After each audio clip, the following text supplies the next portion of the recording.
if you're looking after this workshop to learn more about qualitative research, there's actually good news. In the fall, we're gonna have a pilot certification program release as a part of my consulting company of qualitative research in health systems. So we're gonna test it out in maybe, I don't know how many participants, maybe 10, 15, 20. Just test it out with a few participants and then expand it.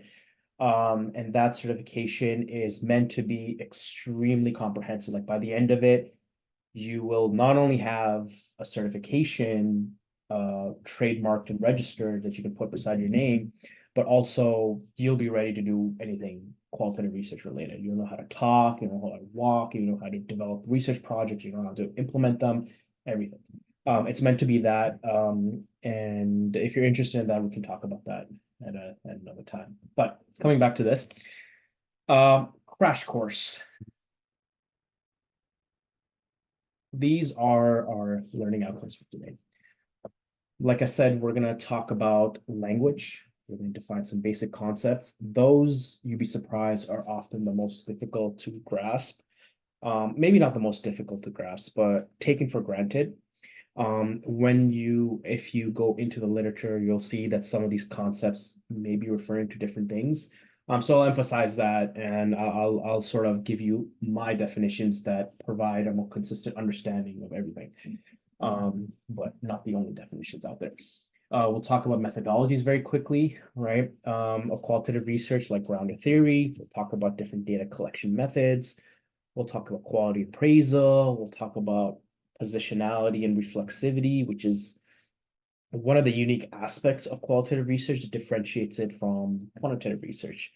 It's kind of like reflection for those who don't know what qualitative research is, but it's quite a bit more, and we'll give you a quick overview of that. And then we'll also go through, I have another crash course workshop on just qualitative analysis in this case, and that's about 2 hours long. In this case, it's a double crash, right? So we'll give you a double crash of a qualitative analysis coding process. But I do have that qualitative analysis crash course on YouTube. So if you ever want to, and for those who may be interested in, if it's relevant to the work that you're doing with me or others, feel free to take a look at that. And of course, you could send me a message or email me, and I can give you a link. This just says the same thing, but in very clean ways. We're going to talk about paradigms. We're going to talk about methodologies. We're going to talk about data collection. We're going to talk about quality appraisal. We're going to talk about reflexivity, and we're going to talk about analysis.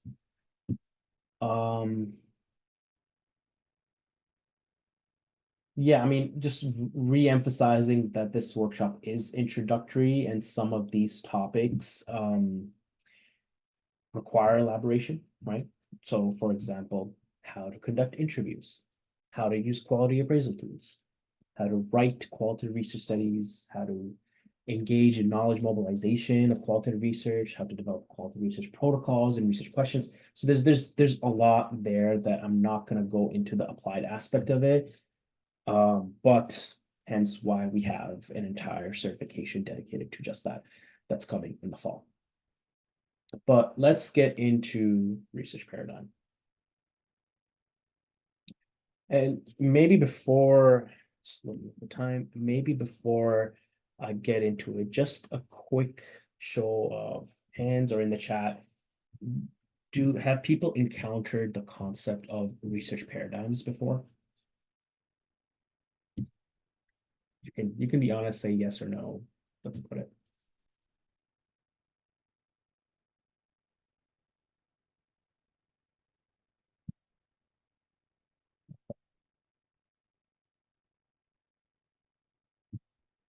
Yeah, I thought so. Okay, so this will be very, very important for you, and I will go slow because it is gonna be a little bit taxing on your brain. At least, I mean, maybe it won't be. It was taxing on my brain when I learned it. I had to learn it many, many times. So in my learning journey, I struggled immensely in understanding the difference between basic philosophical concepts as well as theoretical concepts. And what I'm going to do is I'm going to present to you some of these concepts, not all of them, just some of them to sort of push you into the direction of thinking about them. But don't expect to be a philosopher of research by the end of our conversation. The other thing I'm going to say again, I said it earlier, but specifically this, the way I'm going to present some of these concepts, especially for those who may be a bit familiar, is going to be slightly different. If you go into the literature and read an article, but what I will present to you I presented to many, many others, many new individuals of qualitative research. So let's talk about worldview, and that's where I start.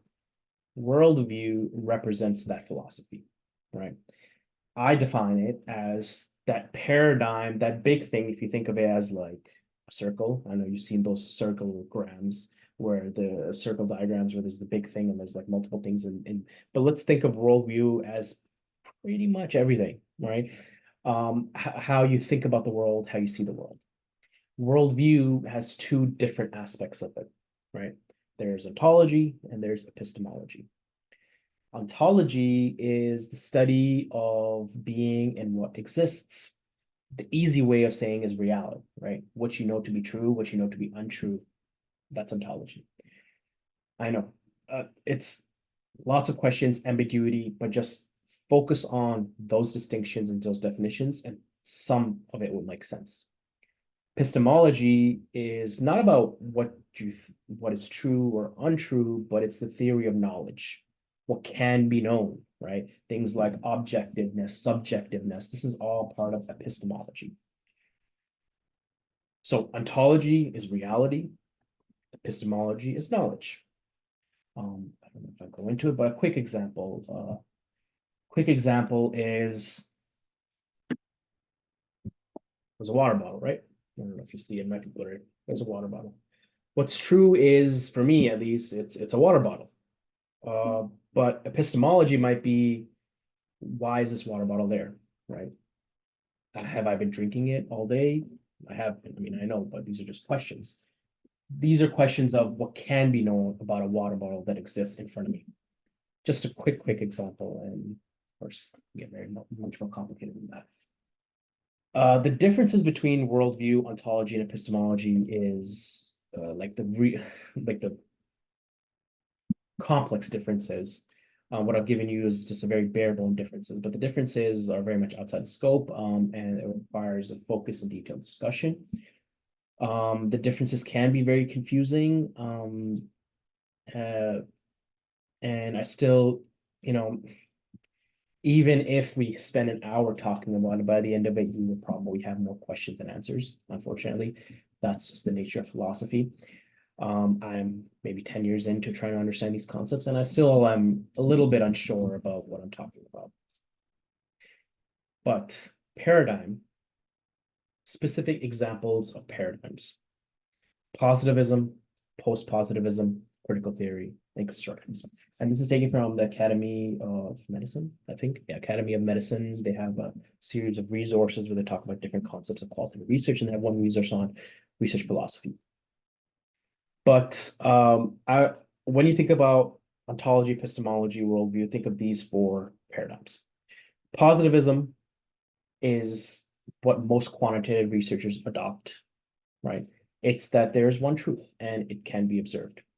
And what I mean by that, what positive means in the context of that might make sense to you is whether treatment is effective or not based on survey data, biological tests. Is the p-value below 0.05 or another threshold? It's a truth, right? Is it effective or is it not effective? That's it. There's no ambiguity or wishy-washiness. Post-positivism is that there's one truth, right? Is it effective or not? But it can never be truly observed. So the example I give in this case is in a randomized controlled trial, you'll find that a treatment is effective, but is it really? Because when you put that treatment out to the real world is complex with so many confounding variables and factors and etc. So it is effective in your context, but the implication, conclusion you have that it is effective overall can never truly be observed, right? You can get close to it, but not fully. Critical theory is that there's multiple truths, and I think critical theory, some of you may be familiar with it, but it really brings into the question of power, racism, institutional structures, things like that into the conversation. And whenever you look at a situation using critical theory, power, influence, racism comes into the picture. And constructivism, which is kind of like the best opposite of positivism and post-positivism, is what usually qualitative researchers adopt or try to adopt at least. And that's that there are multiple truths that are constructed and influences by and between people. And so think of, if I ask one person a question, what happened at a concert that you went on the weekend? Ask another person, a third person, a fourth person, they'll slightly be different because there are multiple truths of what happened at that conference, depending upon the lens of that individual. I need to hurry up because this is a lot of stuff. Theoretical perspective. So it's very much a theoretical stance or framework that provides context for the other parts of the project, right? So think of it this way. The reason why we're talking about this is every research project, whether quantitative or qualitative, has a worldview, has an ontology, epistemology, even if it's not explicit. It's always there. Has a theoretical perspective, has a methodology, has methods. These are all components of any research project, whether or not it's explicit. Theoretical perspective, like the worldview, influences the theoretical perspective you adopt, which influences the methodology and methods you adopt, which influences the findings you get, which influences the conclusions you have, which influences the knowledge base. That's the kind of reasoning that and impact theoretical perspectives, worldview, philosophy, ontology, epistemology have. But in this context, a theoretical perspective is a specific theory that's identified in the literature, right? So for example, in the chronic pain stuff that Zara, Miriam, and I are doing, it's identity theory. We're looking at identity transformation across during service, during the transition to civilian life, and during civilian life. But there's others, right? Feminist theory, systems theory, institutional theory. There's so many out there, and I'm not going to go into each one of these, but this gives you a little bit of an idea. Methodology and methods are more tangible, and you'll be able to understand what I mean by this. Methodology is the package of guidelines, right? Just remember, package of guidelines. It includes methods, but it's not methods. Methodology is the approach, the overall approach that includes data collection methods, sampling methods, recruitment methods, data analysis methods, knowledge mobilization, quality appraisal, etc. Methodology is the overall thing. And remember, like I said earlier, people will use methodology interchangeably with methods. I think that it confuses people. This is my definition that has made sense for me, and I want to be very clear about this distinction. Methods are the specific techniques, right? So interviews, survey, that's a data collection method. Thematic analysis, that is an analysis method. That's part of methodology, but it's not in and of itself methodology.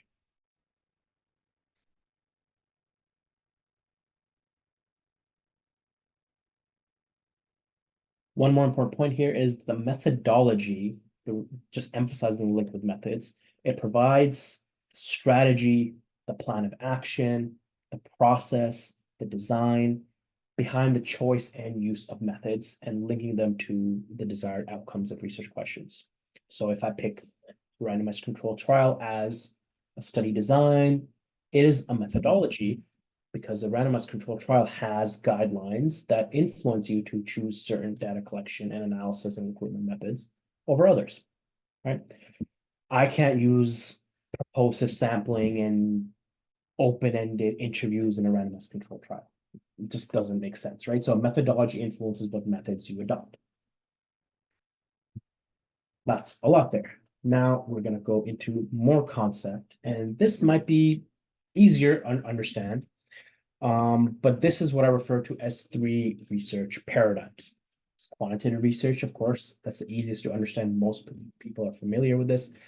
But I like to talk about quantitative research as having three characteristics. It's deductive, it's objective, and it's generalizing. I'll talk about deductive in the next slide, but deductive is really top down, and I'll explain what I mean by that. Objective is, looking back to positivism and post-positivism. One truth, it can be observed or can't be observed. Generalizing, this is like statistical generalizability, whether the sample you have is similar to the population and whether the findings you have can therefore be generalized statistically to the population. Therefore, any study that is generalizable is applicable. Generally, qualitative research uses what's we call as epidemiological designs. Methods include surveys and biological data. Objectivism is usually the philosophical, the philosophy. The knowledge is objective and it's neutral. And quantitative research, the real assumption is that there is a truth, and the research study is trying to find that truth. Quick note on induction and deduction. And again, this is very basic concepts. There's abduction and like there's other stuff that I'm not going to get into. But if you think of the top as a theory, feminist theory, institutional theory, identity theory makes a bit more sense. And the bottom as the phenomenon, or in this case, data. Induction uses the data that you have, interviews, participant experiences, to develop a theory. That's induction. That's where I go to bottom up. Deduction takes a theory that might exist already in the literature, like identity theory, and tries to prove or test that theory using data, right? So identity theory says XYZ about a particular sample. Is that true for a sample I might recruit, right? Identity theory says that, traumatic experiences can change identity. Is that true for the sample of veterans that we will interview?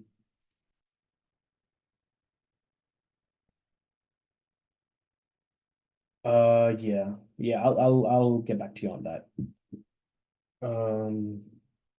Somebody just asked about slides that I handed. I'll get back to you on that. Another way to think about it is induction is data driven, deduction is data verification. Data driven meaning you're driven by what's in the data. Data verification meaning you're driven by what's in the theory and you want to really verify the theory, right? So that's out of the way. That's quantitative. Yeah, this is still quantitative. Let's talk about qualitative. Qualitative is inductive, subjective, contextualizing. Inductive, because it's really about knowledge development. Qualitative research generally prioritizes inductive reasoning to make conclusions, right? You do a few interviews and you develop an understanding of what's happening in those interviews, using the data as your primary focus rather than extant theory. Subjective, because you're remembering constructivism that we talked about. There are multiple realities that can be observed and documented by researchers. And contextualizing, which is the opposite of generalizing, in the sense that generally qualitative research aims to elaborate on context, on situations. It's not intended to be like this person felt this way, therefore everyone with those characteristics feels this way. Not necessarily that's the case. The case is that the goal is to have a deeper understanding how one might feel in certain situations using qualitative interviews. And this deepens our understanding of the research problem. Methodology includes grounded theory, ethnography, qualitative description. We'll talk about some of these methods, interviews, focus groups, observations, documents, artifacts. We'll also quickly talk about these. Constructivism, I'm not going to go through this. We already talked about this, but this is usually the philosophy most qualitative researchers adopt. And the aim is to believe in multiple truths and seek to really describe one possible interpretation of what's happening. And finally, mixed methods research is the third research paradigm, and this is a combination of both paradigms. So putting all of the deductive, inductive, objective, subjective, generalizing, contextualizing into one study. So for this reason, mixed method research tends to be both inductive and deductive, sometimes at the same time. And I'm not going to go how, but it gets complex. It can also be subjective and objective. It can also be generalizing and contextualizing. The assumption in mixed method research very quickly is to leverage the strengths of each research paradigm, quantitative and qualitative, to produce more holistic findings and a more holistic understanding of that research problem. Whether that occurs is a different story, depends on the quality. But the philosophy, I mean, the methodology of convergent and parallel designs, that's a different crash course on mixed methods research. Methods, usually a mixture of quantitative survey as well as interviews, and then you sort of compare and contrast what you found. The philosophy is usually what's referred as pragmatism, and that's really just your methods and assumptions are guided by what's feasible and what's appropriate. What's feasible in terms of time, what's appropriate in terms of your sample. And yeah, the aim I've already described. So I'm not going to go through this for the sake of time because we've got to get through a few more things. But for more information about the differences, this is from the article that I sent, which very much summarizes the different characteristics between quantitative and qualitative research paradigms. But feel free to take a look at that again.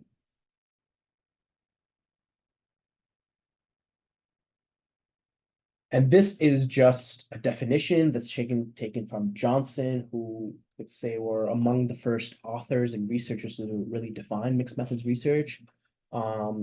Very quickly, I won't read all of it, but I'm going to point to some things. So mixed methods research is a research paradigm that, of course, follows pragmatism. We talked about this. Don't worry about left, right, middle. That's just getting more complex into the philosophy of pragmatism, but follows pragmatism. Follows the logic of mixed methods research, including the logic of the fundamental principle and any other useful logics imported from qualitative that are helpful for producing defensible and usable. That's a fancy way of saying that it basically uses methods and assumptions from both qualitative and quantitative research to some way. It relies on qualitative, quantitative data and collection and analysis and to address research questions, and is cognizant, appreciative, and inclusive of local and broader sociopolitical realities, resources, and needs. Just a definition, just to help you think of what's really mixed methods research. But what does that definition really mean? Right? I have to boil it down for you in 3 simple steps. Mixed method research is qualitative, quantitative, and the mixing of both of those. That's it. That's all you need to know about what that definition says.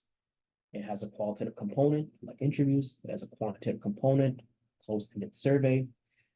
You do the analysis, you do the data collection analysis, and you compare what each method, what findings each method has. So what did the qualitative say? What did the quantitative say? Were they similar? Were they different?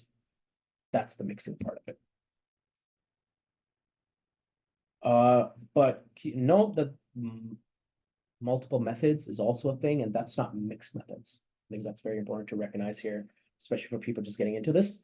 A study with a qualitative and a quantitative component that does not engage in that mixing or that comparison is more accurately and precisely classified as a multiple methods study. To be mixed methods, you need to mix. That's basically what that is, right? If you don't mix, you're not mixing. It's just a multiple. You just use multiple methods. The other nuance here is that if a study uses 2 or more qualitative within one study or 2 or more quantitative methods within one study, and they do compare between the 2 quantitative or the 2 qualitative methods, that's also not mixed methods, right? The mixed method is specifically qual, quant together. It's not 2 quals with mixing. It's not 2 quants with mixing. It's qual, quant together. Again, as you can see, it might get really complicated talking about mixed methods research, so that's where I'm going to leave it here for mixed methods. I thought this would be a good opportunity to stop for 2 minutes and answer any burning questions, because it is usually the first concepts are usually very difficult to grasp. So any quick fire questions, either in the chat or you can just turn on your video and your camera. Sure, as well.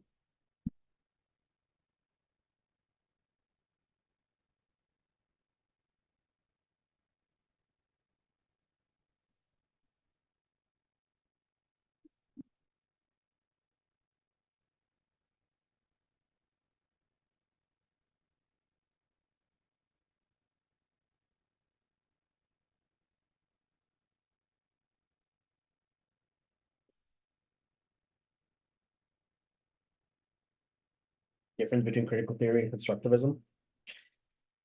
I mean, that's a good question. This gets into some of the things that I'm still having a difficult time grasping. In many ways they overlap, but critical theory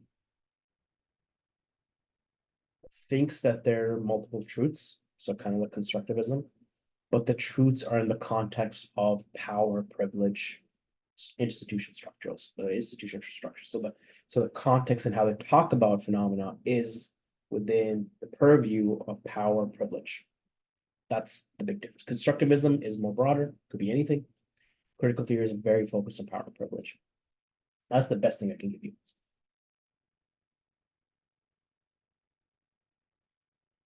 Yes, Miriam, but critical theory critical theory can also co-construct the knowledge. And so I understand what's the in critical theory, if you ever look at a critical theory study, they are co-design, co-construction. So they usually borrow critical theory, constructivism, put them in one, and sometimes sometimes they're even explicit about co-constructing knowledge with participants. So they're very similar in that sense, but they're identified very differently in the literature, and this is just a confusion that hopefully someone addresses, because I definitely can't address it. Maybe think of it not as separate buckets, but think of it as lens, right? If you are a person, you look right or you look left, you're going to see different things, right? You look right, constructivism. There's multiple truths, general guideline, and you can look at them, etc. You look left, it's critical theory. There's multiple truths, but the truths are from the conversation of power and privilege. Just think of it like that, not as separate, but like different angles to look at a particular situation. If you want to do a study and you adopt constructivism versus critical theory, you will have different findings somewhat. Critical theory will be very much focused on things like racism and power and privilege and influence. Constructivism may not be as much. It may be focused on other things, right? Those are other ways to think about the difference. Okay, let's move forward. Qualitative methodologies. Now, there are many qualitative methodologies, which I'm using interchangeably with a lot of literature, methodological literature that might refer to them as study designs. Some methodologies are more common than others. I'm not going to discuss every one of them, but I'm going to quickly touch base on 5 common ones and just highlight some differences. But again, there also overlap in some ways, but there are also some different. I think the biggest difference that you'll see is that they come from slightly different traditions and different seminal texts. Even though how they're practiced today may be very similar, they come from different disciplines and different texts, right? And that's why they are considered different methodologies. What I'm not going to talk about, and I just noticed this now, even though that we're doing a study on one of them that I'm not going to talk about. I'm not going to talk about interpretive description, qualitative metasynthesis, which is a qualitative evidence synthesis, and narrative inquiry.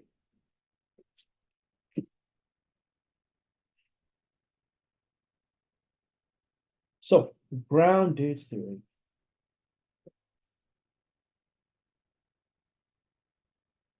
Grounded theory, in its very basic definition, and just please, like, it's going to be very confusing after you leave this. Focus on how I've distilled it down very carefully into a few words. Grounded theory generates a general explanation of a process or action that is grounded in the data. The goal is to explain a process. it's moving, right? So when I think of grounded theory, I think of a sort of like a moving approach to studying a phenomenon. It comes from the discipline of sociology. Some features include, developing a theory of how something happens, right? One of the first research studies I did was at McMaster, and we developed a grounded theory flowchart process of how people with prostate cancer make decisions based on the information they get. Right? It was like a nice flowchart with different factors, and it's kind of like lots of arrows, for example. So if you see a grounded theory, you'll see lots of arrows in a figure. It's a process. It's moving. They're theorizing about what's happening in that process. Generally, interviews are used. Right? Generally, interviews are used for grounded theories, but that's not always the case for other methodologies. And the types of grounded theory, there's three main types, but there's other types that are emerging for, especially given what's happening in the world. There's a critical grounded theory looking at power, privilege, and colonialism, right? There's a melding. I saw a paper on melding of indigenous storytelling methods and grounded theory. Like lots of stuff happening, but these are like the main historical approaches. Glaser and Strauss from 1967, Strauss and Corbin from 1994, same authors, one of the same authors, and Shermas. The main difference is Glaser and Strauss was a positivist theory, if you can imagine. Yeah, positivist qualitative research. I thought, Omer, you said that all qualitative research is constructivist. Oh, yeah, today. So as you can see, that sociology as a discipline was very quantitative heavy. But usually in 1960s, with the social welfare movements, the feminism movements, the labor movements, quantitative research was not enough to understand social problems. So sociology had to figure out what to do, right? Had to, like, these statistics are not helping us to understand what's happening. So Glaser and Strauss developed a grounded theory as a process, but they use very quantitative methods to understand people's experiences. So that's where it started. Strauss and Corbin in 1994, 30 years later, were like, well, this positivist quantitative version of grounded theory is not really, we need more depth because people's experiences are so complex. So they developed another methodological text. And this is still had the tradition or some elements of positivism. You're still a little bit quantitative. So they're more post-positivists that we refer to, right? But then Shermas came. Unfortunately, she's from BC and she died, I think, in 2018. Shermas came in 2006, developed constructivist grounded theory. And that was just very different. That's what most qualitative research now adopt because it's very useful philosophical approach for answering problems that can be addressed by qualitative research.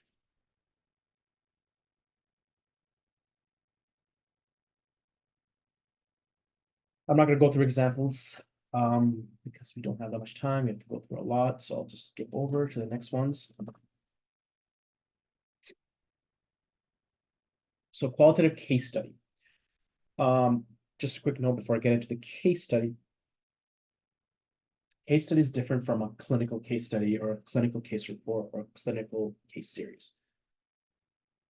What I've had a lot of, especially physicians, argue against me, saying that they're the same thing. They're very different. Trust me, they're very, very different. They're different in the sense that they come from different disciplines. The case study I'm referring to comes from social sciences, not from medicine. Case reports and case series come from medicine. They have their own package of guidelines. Case study, primarily Stake and Yin, and I have the books here right in front of me because I'm doing the case studies. They have different tradition that comes from social sciences, so they are a different set of study types, right? But case studies, really think of it as something is happening. There's a phenomenon, whether it's in a particular event or an organization or a society, and the case study just looks deeply at why that's happening or what is happening, why that's happening from different angles. It's a comprehensive understanding of what's happening.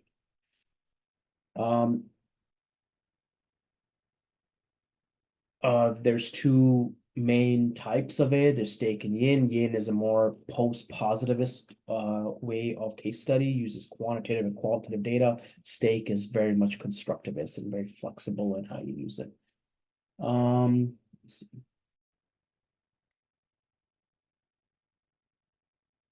I'm just going to read our quote that I have here from Yin. So case study investigates a contemporary phenomenon in its real world context, especially when the boundaries between phenomenon and context may not be clearly evident. Case study copes with technically distinctive situation in which there will be more variables of interest than data points. And as one result relies on multiple sources of evidence with data needing to converge in triangulated fashion, and as another result benefits from the prior development of theoretical propositions to guide data collection and analysis. Maybe I shouldn't have mentioned that because that is confusing me as well. Well, it's not confusing me, I understand, but it's very complex, let's just say. So for example, quickly, just to drive home the point, this was a study done years ago about a student gunman on campus. And what they did was they looked at that situation and they just analyzed by interviewing different people, different groups, teachers, peers, students, different types of students, different grades, to really analyze different reactions to how the campus responded to the student gunman. An in-depth exploration of that situation, right? That's what case study does. Ethnography is the third one, and this is similar. I'm going to say immediately, this is very similar to ethnography, especially how I'm going to describe it. But I want you to focus again on the bolded words. Ethnography is specifically the study of social interactions, their behaviors, perceptions within a specific context or situation. I know, very similar to case study. Case study, think of it as very broad, very broad. Ethnography is specific on how people interact. So there can be elements of interaction in case study, no doubt, but case study will explore other things too. Ethnography is very much about interactions and behaviors between different people, different communities, and things like that. The purpose is to provide holistic, comprehensive insights on views and actions, how people act. It comes from anthropology and somewhat sociology. Some features include looking at exploring the nature of social phenomena. It's working with unstructured data generally. And another core point is ethnography, because it focuses social interactions, is often hard to do ethnography without observation. Observation is a data collection method. Because observation, we'll talk about it, is looking at people and analyzing how they interact, react, or behave in a situation. Social interactions.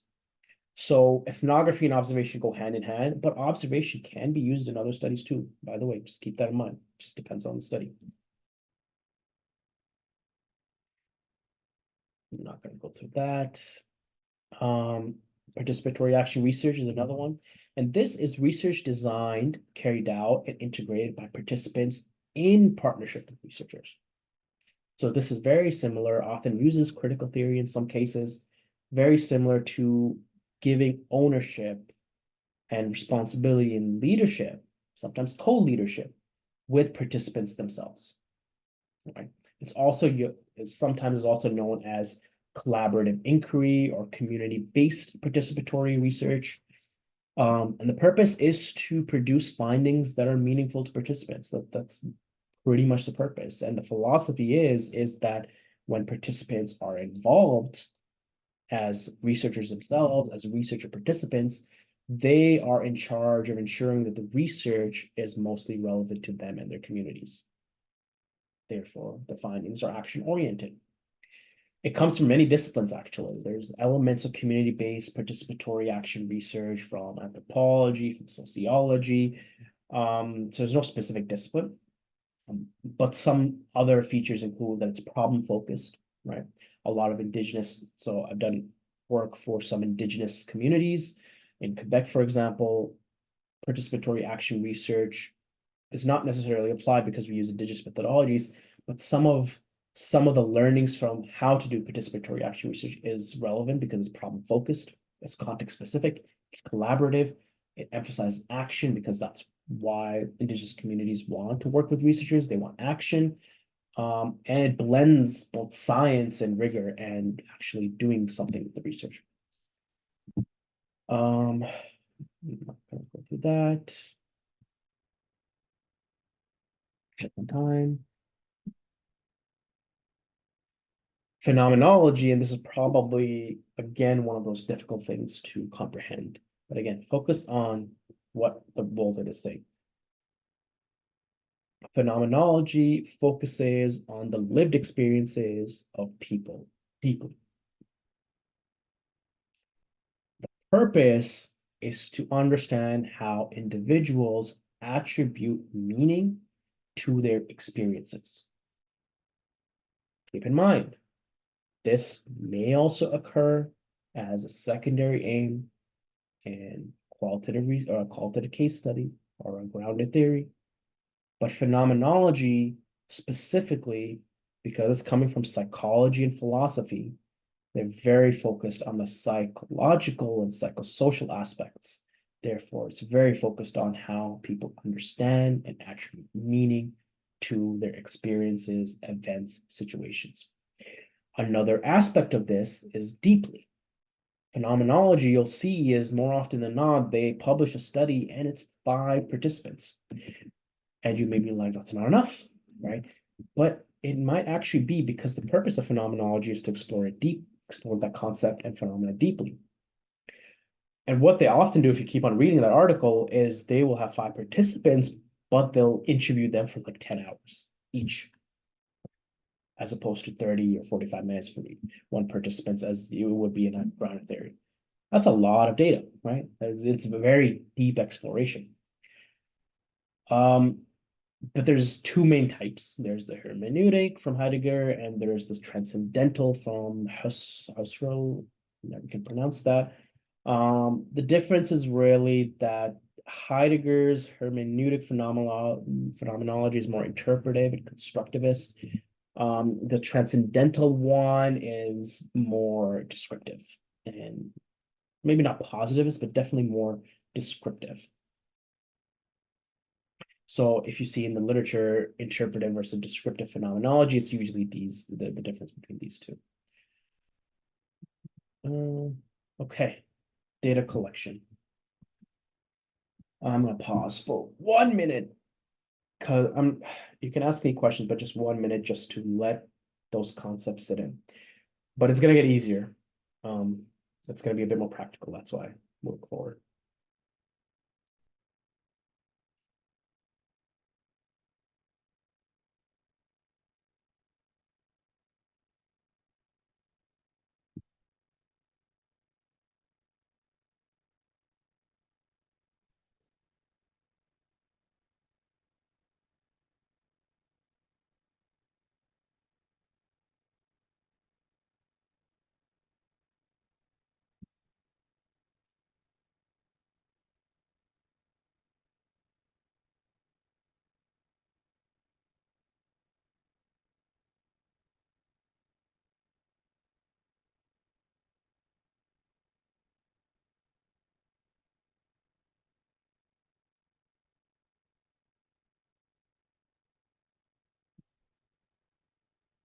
Okay, let's get into data collection. Before we get into the specific qualitative research data collection methods, just want to talk quickly about 2 big categories, types of data. There's illicit data, right, which is generally generated, created with participants or with not participants per se, but with participation of participants. And things like interviews, right? You interview a participant, they talk, that goes into a transcript, you analyze it, that's generated. That's illicit data. But there's also extant data, right?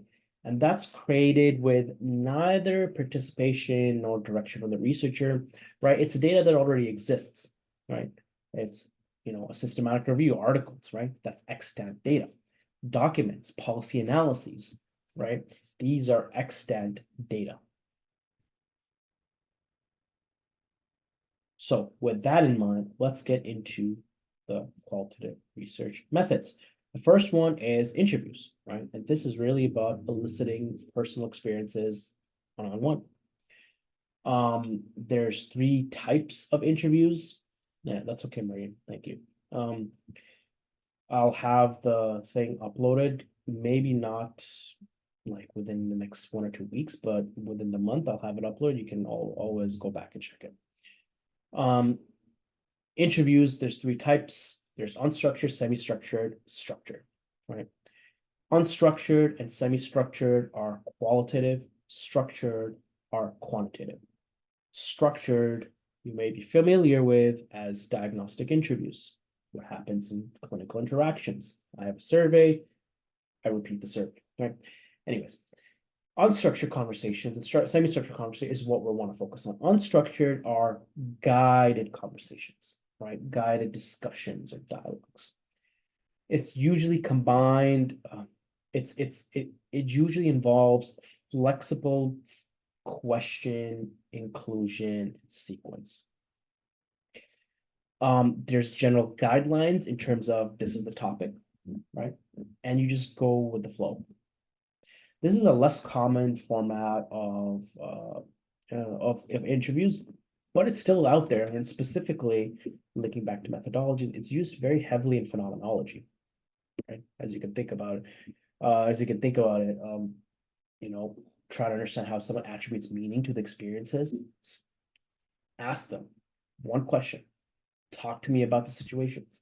Go with the flow, right? You may come up with questions in the moment, right? But that's not making it more structured. It's still an unstructured conversation, meaning you don't have a set of questions that you brought to the interview, to that conversation. Semi-structured is that. So it is generally flexible in the moment, but you have a list of main questions that you want to ask that you won't develop beforehand, right? So your conversation is organized a set of main questions, but there's time for exploring some tangents, some follow-up questions, taking in a different direction, depending upon what the participant says, right? That's the most important part. What the participant says influences what follow-up you might ask, and that's the semi-structured aspect of that interview. So it's kind of fixed, but also kind of not fixed and flexible.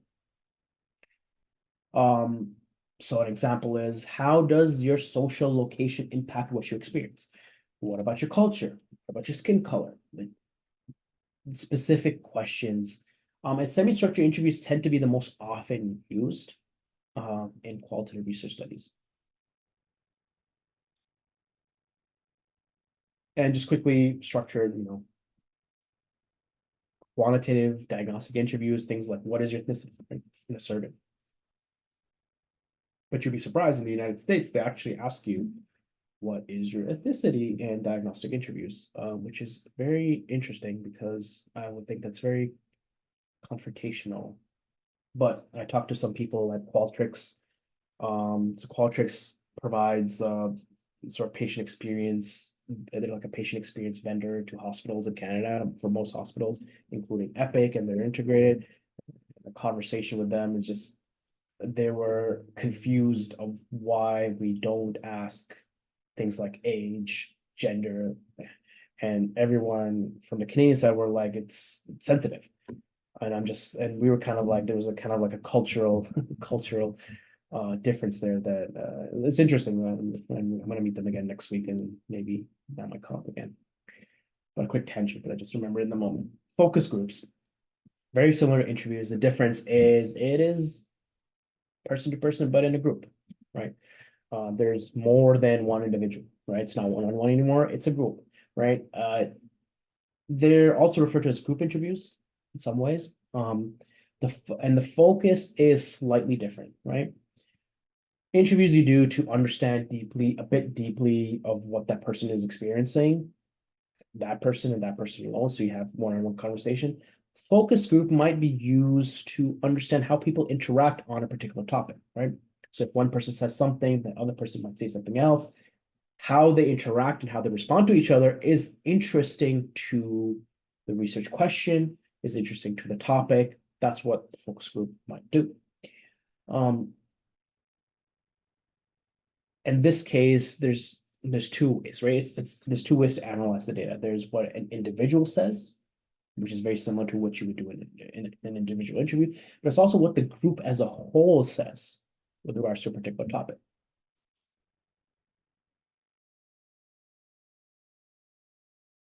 But keep in mind that because you have a group, you can't use this methodology for sensitive topics, traumatic experiences, or things that are too personal, right? Because people might not want to share. But it is effective because sometimes in some instances, people like to bounce ideas off each other. So in participatory action research, or the example I gave you about working with indigenous communities, they love group storytelling.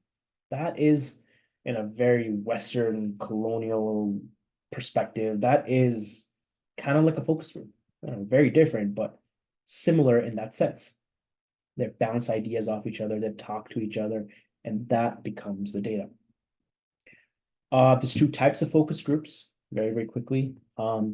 There's, you can aim to have participants who have similar characteristics, right?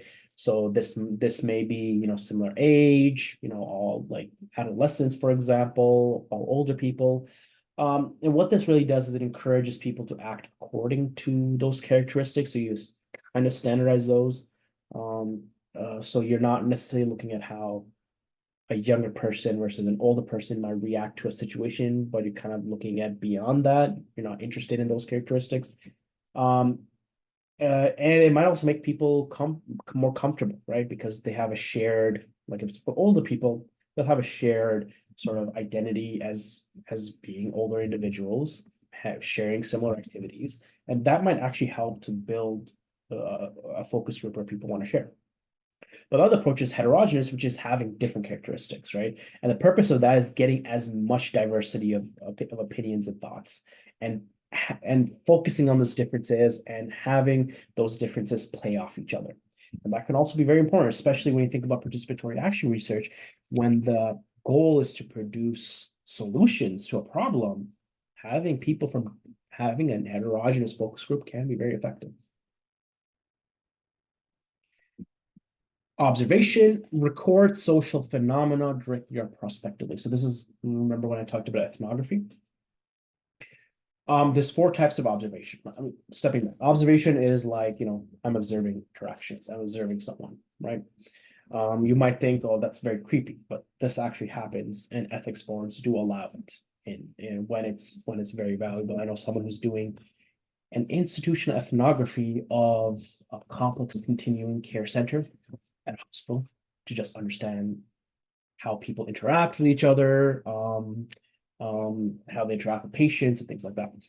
But there's four types. What's referred to as a complete participant observation, that's when the researcher is engaged in what they're observing, right? In a hospital environment, the researcher is part of the hospital environment. They're delivering care, but they're also observing people around them, right? So they're fully engaged. That's complete participant. Then there's participant as an observer, right? They're there, no doubt, but their role is more salient. They're sort of like it's a hospital staff, for example. Okay, yeah, there's a good distinction to me because it's going to get confusing. Participant as observer is someone who is a hospital staff, but they're focusing on observing rather than practicing. Complete participant is that they're hospital staff, but they're observing while they're practicing, right? Practicing or providing care, right? Observer as participant is someone who's not hospital staff, like a researcher, someone who's not from that department, but comes in to observe what's happening. And then complete observer is the most, usually never approved because it is the most unethical. It's someone comes in, it could be hospital staff or anything, but they're kind of like clandestine. They're kind of like secretive and hiding and things like that.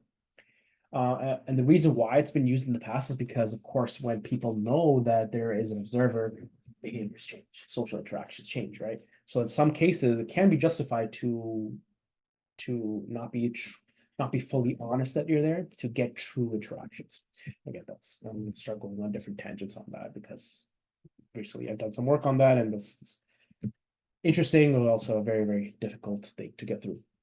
Journaling also exists. So this is very much engaging with participants to share their thoughts, ideas, feelings, experiences through writing or even other media, right? Journaling doesn't necessarily just need to be a book. It can be online journaling, could be photo journaling. We'll talk about our space method next.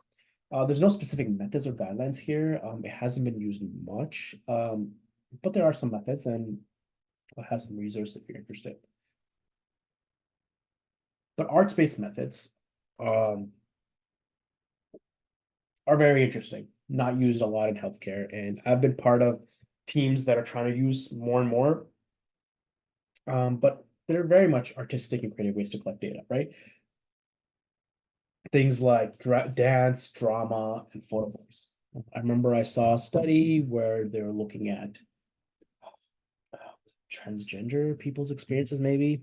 And they were in a play, and they were observing the play, documenting the content of the play, and then they wrote a study about it, and I thought that was pretty interesting. Photo voice and photo elicitation, though, are not very common, but definitely the most common arts-based methods. And essentially, it is photo voice is giving people a camera, telling participants a camera, telling them to go back to their homes or whatever, and take pictures of their life, their lifestyle, as long as it's relevant to the research question. Then they bring back the camera, you print out the photos, you talk about the photos. So the data, you could think of it as very similar to interviews, but the questions are the photos. So you use the photos as the questions, and you talk about the data, talk about the photos, and that becomes your interview, that becomes your transcript, you analyze the transcript. Photo elicitation is slightly different, is instead of giving participants cameras, you have photos yourselves, and you show it to them and ask them what they think. Arts-based methods are very cool. They capture aspects that may be overlooked, they may be ignored, or they may not be conceptualized appropriately by the methods, right? They may not come out in interview-based methods, for example. They allow participants to reflect on their own experiences as they're engaging in the data collection themselves. They're very helpful for generating valuable community knowledge to inform intervention design and delivery. And they're very important for participatory projects as well, right? Participatory, meaning that you're getting the community members and people engaged in the work. So photo voice is like give them a camera, tell them to take photos, and then let's have a conversation. That is participatory in nature. So these four things are actually comes from an article that I don't have. I didn't put a picture here, but it comes from an article that I published with a colleague, talking about the rationale for using arts-based methods in health services research. But feel free to, if you want to take a look, search in Google Scholar, search my name, Omer Majid, arts-based methods. You'll probably find it in BMJ Humanities. Ooh, okay. Not sure how many slides I have left, but let's continue. And I'm going to be a bit faster because we have 20 minutes.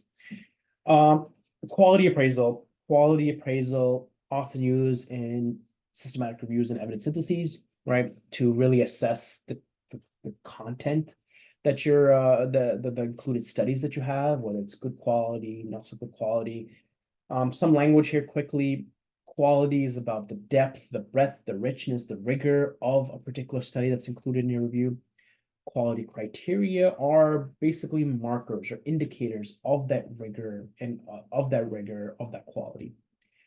Quality criteria can exist as checklists, right? And these are like requirements for what would be considered by researchers as adequate rigor for a research study. So assessment depends on the checklist, and not necessarily, so, I mean, this is an important point because gets into the next slide, but also emphasizes how quality assessment is slightly different in qualitative research than quantitative research, for those who are familiar with that. But essentially, using a checklist makes the checklist the focus, And then the researcher and the researcher's expertise and the topic and the research study and the research design is less important when you use a checklist. A guide, on the other hand, is a general guide to assessment, some things to consider. And that can be helpful in some instances because it emphasizes the role of the researcher and the expertise of that researcher. There's three approaches to quality appraisal, and this applies to quantitative and qualitative appraisal, right? So this is coming back a little bit to philosophy, but maybe philosophy of quality appraisal. There is, so this comes from Denzin 2009, and Denzin pointed to three stances of appraising research. Appraising the quality of qualitative research. So I was wrong. This is about qualitative research specifically.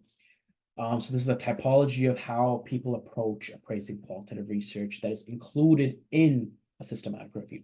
So there's the foundationalists. There are people who say that whether it's quantitative or qualitative, they should have the same criteria, which tends to be quantitative criteria. So foundationalists will say that, for those who are familiar, a qualitative study in a review should be assessed by the Strobe guideline, which is a checklist used for observational studies, or as a cross-sectional, which I don't remember which it is, but there's a cross-sectional survey guideline as well, but that should be applied to qualitative research as well.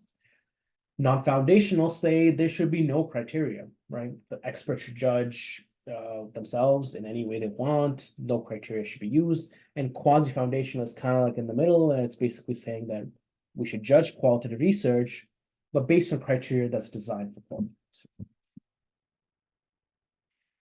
Some ways to, I'm not going to go into the tools, but I can link to you an article that I published in 2018 on different quality appraisal tools for qualitative research, which one to use and what's instances, pros and cons, things like that, if you're very nerdy and want to know about methodology. But coming to just ways to improve the rigor of qualitative research, some ways, I'm not going to talk about all of them, but triangulation is one. Triangulation is essentially comparing findings when you use two different data collection methods, interviews, focus groups, triangulate what did you find. Two different investigators, having multiple people on your team, for example, different people will see different things in the data. Using multiple theories, this also happens, though it is not recommended because it can get complex. Multiple disciplines, multiple methodologies. Methodologies also happens, which I also would not recommend, but it happens. So grounded theory and ethnography. And this gets into a whole other discussion on what's referred to as ontological gerrymandering. A very old concept, but essentially people mixing things without any purpose, mixing methodologies without any purpose, right? And producing very confusing results. There's also an audit trail, right? An audit trail is basically a track record of everything that's done, right? What did you do? How did you do it? Did you change the questions in your interview guide halfway through, which is allowed, right? As you do interviews, you realize maybe I should be asking more different questions to better understand. That's completely allowed, and that's the iterativeness of qualitative research. But audit trail is about documenting that and explaining why you did it. So you have that, and it's defensible. It doesn't necessarily go in the manuscript, but it goes for you as a way to improve the rigor of your study. But there's reflexive journals. After every interview, I usually write half a paragraph or 2 paragraphs about what I learned, right? These are just ways of documenting the research process, the methodological decisions, and anything in between. And the other thing is respondent validation, which is also referred to as member checking. And this is sometimes done, but it's after you do all the interviews, you go back to the participants and you're like, hey, this is what I found. What do you think about it? You share them with a transcript or a summary, or talk to them about about your reflections. And this is a way to improve the accuracy of what you learned, but also another way to collect data, right? So in the example that I'll give you, the Mariam, Zara, and I are working on, we're doing a narrative study.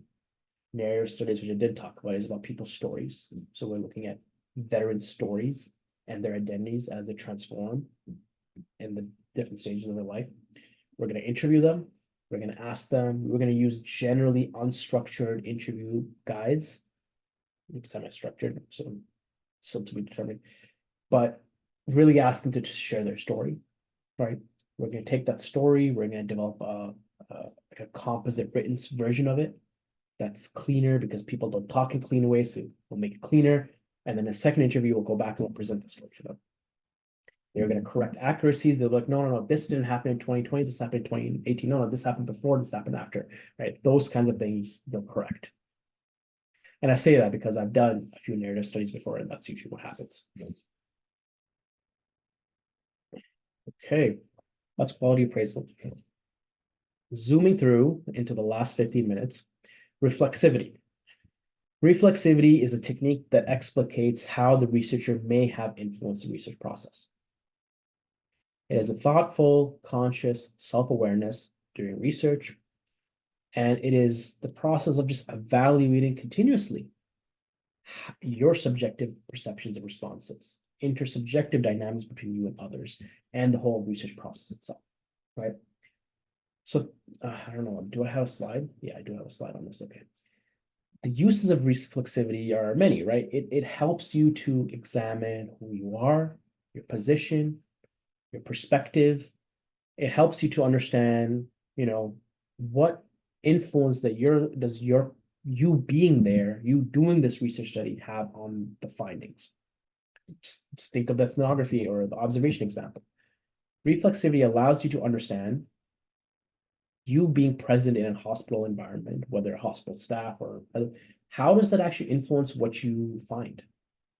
Reflexivity allows you to focus on that and actually think about that, right? It promotes rich insight through examining personal experiences, personal responses, and interpersonal dynamics. So why are you doing the study, right? Like most people who do research studies, I mean, I don't say most, but a lot of people who do research study are somewhat motivated by personal experience, maybe peripheral or direct, but really ask the question of why you do it. It empowers others by opening up more conversations. It helps to evaluate the research process and the method, and also what comes in the end. And it helps to scrutinize the integrity of the research through offering an audit trail research decision. So reflexivity is also goes hand in hand in improving rigor. Asking yourself these kinds of questions throughout the process and documenting an audit trail improves the rigor of your study. Now you may be asking, this sounds very similar to reflection. Reflection is thinking about something after it has already occurred. And generally that thinking, I would say, is on the surface level. Reflexivity is engaging in something that is immersed, immediate, and dynamic. So thinking about it, critiquing it, engaging with it as you are doing it, not just after. That's reflexivity, and that's the main difference there, right? Oh man, okay. Description, data analysis. This is definitely a long part of it, but fortunately for you, I have 2 YouTube videos available. One is relevant to interviews, one is relevant to qualitative evidence synthesis, and that goes in depth to some of these slides. But I'm going to go quickly through it just to drive home some very, very important points, and also will help to solidify some of the things we've already discussed about different topics. The first is the difference between description and interpretation. If you recall, I mentioned, I think this was phenomenology. Yeah. I said there's a descriptive phenomenology and there is an interpretive phenomenology. What do I mean by that, right? I mean, description is a categorization of what is known and how is it, right? It's like in English literature, there's connotation and denotation. That's what it is, right? It's denotation of terms. It's the official dictionary of what something is. And another way to think of it is it's a shared understanding among people. Right? If there's something in front of you, a description is if all people, what all people in their description of what's in front of them is the same. Whatever elements that are the same, that's the description. Interpretation is beyond that, right? It's it's meaning of things that are unfamiliar to you. It's meaning of things that are from a perspective that is new to you. It's the connotation, right? It's implied meanings. It's implied judgments. It's implied values, right? Values don't necessarily have to be shared every single situation, right? It's everything that's beyond the literal meaning or the literal description of something, right? That's what an interpretation is. If it's not a description, it is likely an interpretation. But examples include if you challenge a shared understanding that's among people, right? That's an interpretation. So that involves interpretation. If critical theory, for example, very interpretive because it challenges colonial structures and concepts. Knowledge translation is also interpretation because you take what you found and you translate it to different audiences using different language, and that translation process requires interpretation. But keep in mind that these are not two separate things that do one or the other, right? Interpretation requires description to happen. You can do a study where it's very descriptive and not very interpretive, fine. That's completely fine as well. But you can't interpret something unless you describe it. Very, very important. Quick example. So let's just imagine that this was in front of you. You might describe it as a glass bottle with milk, right? That's a description, because I think most of us would agree that this is a glass bottle with milk, at least to some degree, right? An interpretation might be,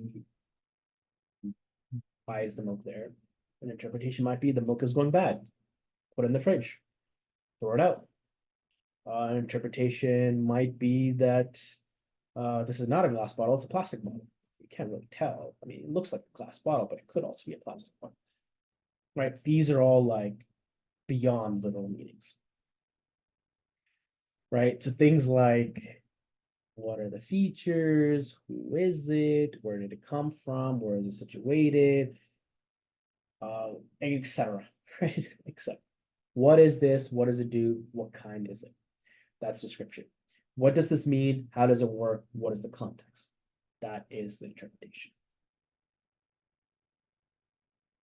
I hope that's clear, but of course, happy to talk about it more. Several more minutes, and we haven't even gotten into coding.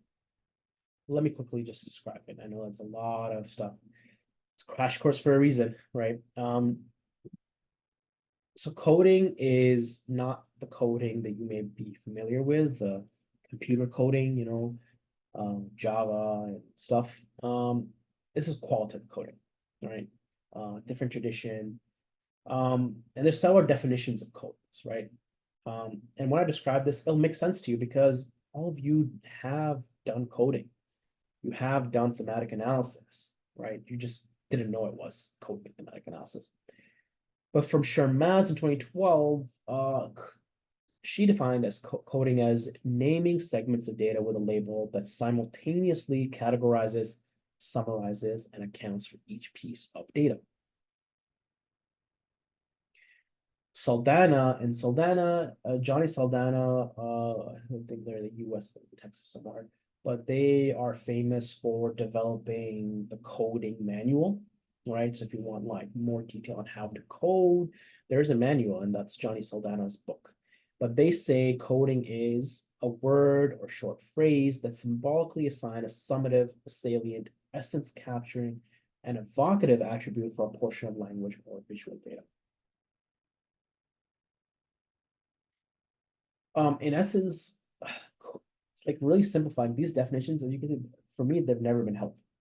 I mean, they have been helpful for me because I had to struggle through these definitions to really distill it down what it actually means, right?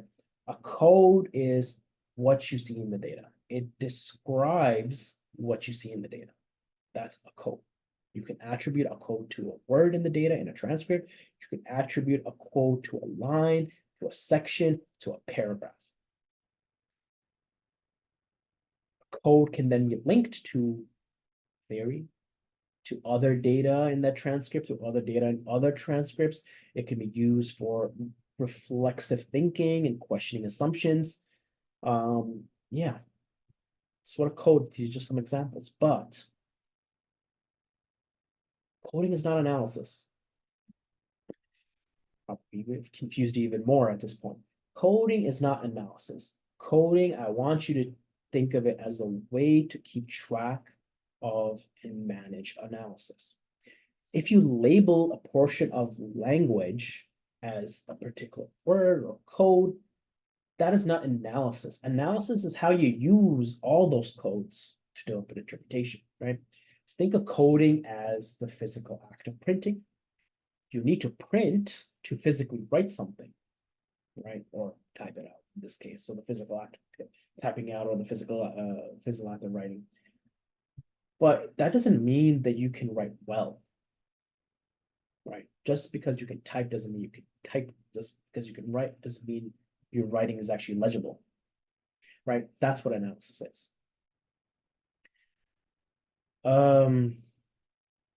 Time check. I'm not going to go through this, but these are pretty funny ways of talking about coding that I talk about in the coding and analysis crash course.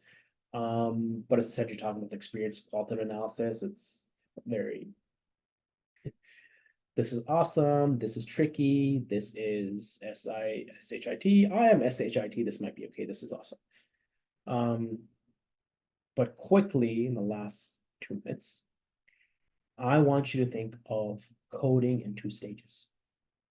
There's initial coding, which sometimes referred to as open coding, and there's focus coding. Initial coding is description. So it happens in all studies to some degree. It is going line by line, section by section, paragraph by paragraph, and attribute codes to. So think of it as this, right? I have a transcript. The transcript is usually me and someone talking consecutively. I read the interview stuff, and every time I see something interesting, a word pops in my head, I make a comment, I put that word there. That's coding. I put a code there, and just do that for all the transcript. But that process of me going through the transcript initially and attributing codes is initial coding. But what's focus coding? Focus coding. Yeah, I mean, I talk more about initial coding strategies or being open, you move quickly. It's more like your initial reactions, right? When you read a line, what is your initial reaction? How do you describe it? What word do you use? That's your code. Don't think too much about it. But other sort of that one. Focus coding is the process of taking the initial codes and choosing what is relevant to the question and further honing in the interpretation, right? So focus coding is kind of like the filter, right? Initial coding, it's all over the place. You have so many ideas and so many codes. Focus coding is taking everything and developing a story about what you found, developing a narrative and interpretation that is coherent and makes sense, right? And there's many steps to this, right? There's a lot of distilling steps, and these steps we're gonna go through because we're gonna engage in these 2 steps in all of our projects in some way or form. But focus coding really is, by the end, I guess focus coding practices really, and I didn't talk about it in much detail, so now I'm confused on how I can say it without confusing you more. But by the end of initial coding, you have a list of themes or ideas or categories and subthemes, right? You have codes and concepts underneath each theme. Focus coding is selecting one theme and all the codes and ideas and concepts, reviewing and organizing those codes under that theme and subtheme, and then writing what is referred to as a narrative expository summary about that. And that is the focus coding process. It'll make more sense to you when you take a look at the full crash course, data analysis, and when you actually engage in this work later this summer and fall.